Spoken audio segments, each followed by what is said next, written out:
Hello everyone, welcome back to another Pokemon The Series Gold and Silver episode talk. So it's finally time for our boy Ash Ketchum to catch his first Johto Pokemon. So we are in a forest, however the trees are a little bit empty and in the distance we see a bunch of Heracross and Ash wants to catch them, but no. The ranger says that, you could, if you're strong enough, but if you do that, you're gonna destroy the whole forest. So please don't, because of the fact that Heracross, they break open the tree and drink the sap, and whatever is left gets given to the Butterfree. So basically, it's the balance of nature, and the balance will be destroyed if Ash catches all of the Heracross.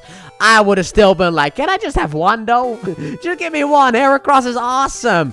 Okay, I will not have any Heracross slander on this channel. Misty, for the first half of this episode, you shut it, okay? You do not speak ill of Heracross. Mega Heracross we can talk about, because that one looks dumb. But regular Heracross, you do not speak ill of. I love Heracross. Too bad I couldn't use him in my series over on the Let's Play channel, Pokemon Shadows. But that's because of the fact that by the time I recorded Johto, the DLC for Scarlet and Violet hadn't come out yet, and Scyther was literally my only chance of having a Pokemon in a Sport Ball. So I couldn't use Heracross, which still hurts me to this day when I found out. But anyway, the balance is not only destroyed if Ash catches the Heracross, because it's already gone. Because Pinsir are coming here to ruin the trees of the Heracross, which is just very annoying, and they come here indeed. So the Heracross want to fight back, but then they're scared, so they fly away. However, one remained to protect the Butterfree and gets basically beaten up.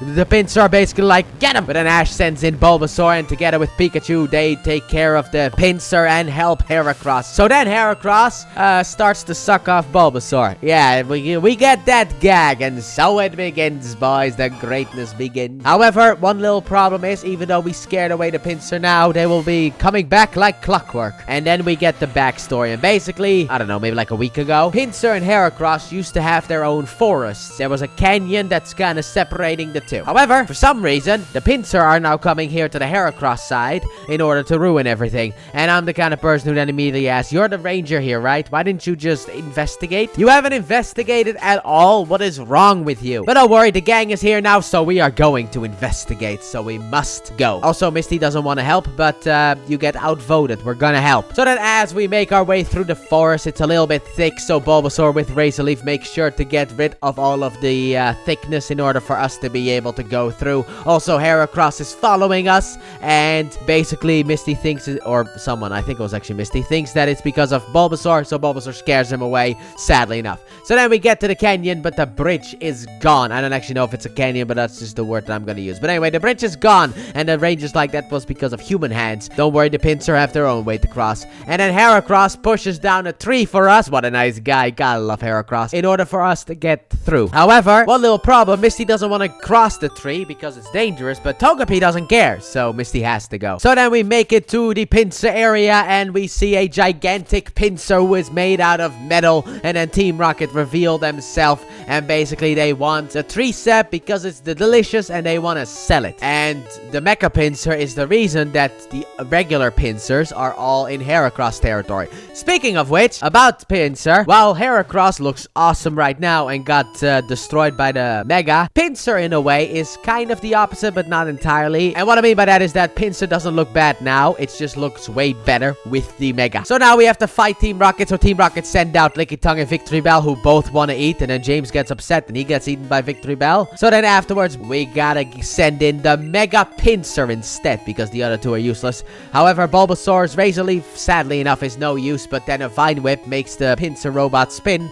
However, the thing is electricity proof and can actually send electricity back, so everyone gets shocked. But don't worry, we have Heracross here who fights the Mega Pinsir and the Mecha, not Mega. And in this point, Misty's like, yeah, go Heracross. Like, she came around to the awesomeness of Heracross. So then Team Rocket tried to push Heracross back with the Mecha Pinsir, but it does not work, and they break the controls, and then afterwards Pinsir like throws the thing to them. It explodes, Team Rocket is gone, the day is saved, and then afterwards the gang wanna leave, and Heracross follows them, and I love the way that Heracross Heracross is just so nervous. Heracross follows them with like its hands in front of him, and it's like, I just want to go with you guys. And I'm like, Heracross, you're awesome. But yeah, Ash catches the Heracross who wants to go with them. And I love how awesome Heracross is from this point forward, kind of. Mainly the back half of Johto onwards, but still, Heracross right now is like just such a scaredy cat and not really that strong. And then later on, he takes fire from Magmars and defeats Frontier Brains and stuff like that. Just what a glow up, but sadly enough, we do get rid of it, sadly enough. I am not a fan of what they do to Heracross in this Johto arc, but I don't care. This made millions of people fans of Heracross, myself included, because when I saw Ash had a Heracross, I was like, where do I get one? And yeah, in the Johto games, it is so annoying to get. You gotta get the right trees, and you gotta know which route you gotta be in. So back in the day, it was really annoying to get Heracross, but eventually I was able to do it, and Heracross has been a staple on my team ever since, until I was like, well, the Sport Ball is the only way, like, it's the only Pokeball that I can't use, and I would like to use a Sport Ball, and the only way to get one is in the Cramorant thing in the DLC for Sword and Shield, but I don't want to do that. And now in Scarlet Violet, with the parent quest in the Blueberry Academy, they give you one, so it's like, now I can use Heracross again, but now it's too late, because I couldn't use Heracross in Pokemon Shadows, which still hurts. But overall, love Heracross, love this episode, and to be honest, this was a way better episode about explaining stuff than the Magikarp episode from the Orange Islands. Anyway, let me know what you guys thought about this episode in the comment section down below. With that being said, thank you all so very much for watching, and I hope you guys have enjoyed, and if you did, please like button, subscribe if you're new, if not already, turn on notifications, don't forget, check out the Let's Play channel, link in the description, and at the end of the video, and I'll see you guys next time for, I guess, the first of so many Johto filler episodes. Bye!